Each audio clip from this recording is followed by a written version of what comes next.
We're yellow tie today for the Saints. I'm not gonna tie it or anything. It's not my team. Howdy, folks, and welcome back to another exciting episode of the D-Bell Sports Podcast. I'm your host, David Bell. Today we're going to talk about the Saints. I feel bad for them. Salary cap issues, Derek Carr's gone, aging players, O-line's in shambles, new coach. Not a lot of great things on that list, but let's talk about it.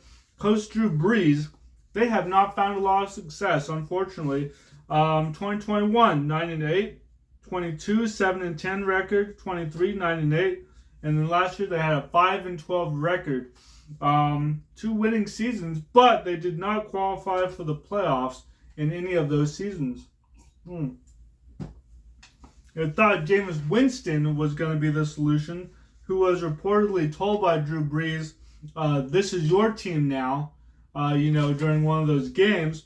But, not anymore. After a 5-2 record in 2021, he's on his third team now in 2 years. So, I guess that didn't work out. Since then, they have started Winston, since the Drew Brees era, Winston, Derek Carr, Spencer Rattler. Those are the main guys, along with Andy Dalton, Taysom Hill, Trevor Siemian, Ian Book, and Jake Haener, of course, due to injuries. So, reasons for their misery. Well, let's talk about the quarterback situation. They thought Jameis was it, but he wasn't. He was too injury prone. So they went to Derek Carr, signing him from the Raiders. But he's also been injured. And then they got Spencer Rattler, who they drafted. And this year they drafted Tyler Shuck in the second round. He'll be 26 in September. And he's been in 3 schools over 7 years. So the quarterback battle is going to be Tyler Shuck, who is also injury prone. And Spencer Rattler, who is 0-6 as a starter from last year. So, not great. Derek Carr was 9-8 as a starter in 2023, starting all 17 games. Last year was only 5-5 as a starter before going down with injury. They started off strong, they beat us, but it didn't last. Injury was threatening to sideline him for the entire 2025 season, which is why they probably why they got Tyler Shuck in the first place. A reset with new head coach Kellen Moore, along with players coming back from injury, might have had some hope, but I don't know. Maybe. But people certainly haven't been talking about the Saints with too much optimism. Maybe a reason the quarterbacks are getting hurt is the O-line, the offensive line. It's not very good.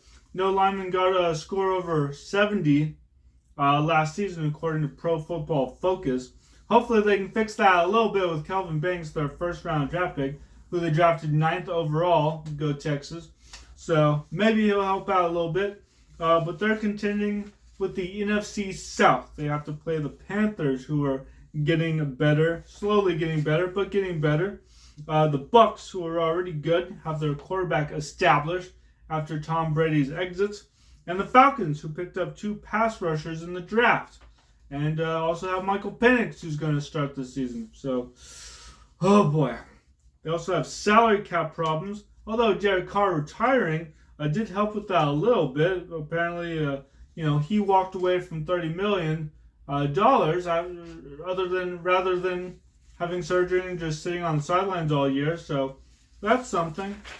But they have paid a lot of money to some players, like Juwan Johnson, who got a 3-year extension worth $30.75 million with $21 million guaranteed. That's a lot for what he's done. Which he's good, but is he great? They also paid edge rusher Chase Young with a contract extension worth up to $57 million over 3 years. Cool. Now, he played all 17 games, but he only got 5.5 sacks. He's had some injuries, too.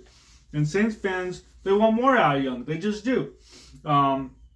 He's on his third team since he entered the league in 2020, but hasn't been elite since that year, since that rookie year in 2020, when he had 7.5 sacks and 44 tackles. And the contract's still out there. Marshawn Lattimore, $32 million. Derek Carr, 13. Ryan Ramczyk, $11 million. Michael Thomas, $9 million. James Winston, $7 million. So, yeah, they have some problems there. At least the salary cap will be rising this year. $279.2 million. Probably going to be around $295.5 million next year, and then $311 million by 2027. So that's something. Now, the pressure is on head coach Kellen Moore, who I know well, of course. At 36 years old, too, he is the youngest head coach currently in the NFL.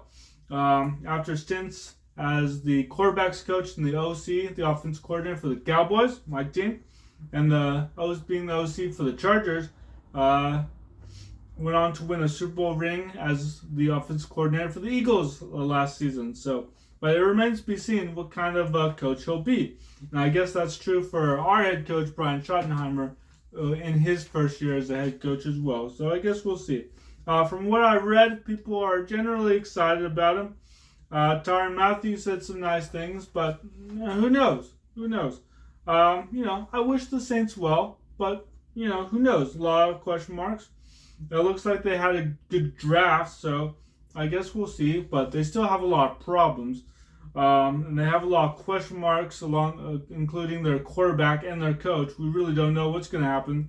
They have a lot of players with injury histories, too. They just picked up Brandon Cooks, who was hurt, who played for us last year, but was hurt. And he's going to be turning 32 in September. So I don't know what's going to happen, but I guess we'll see. And that's all I have for you today. Thank you all my subscribers. Thank you my Patreon members. I'll see you guys around. We'll see what happens. But hey, go Cowboys.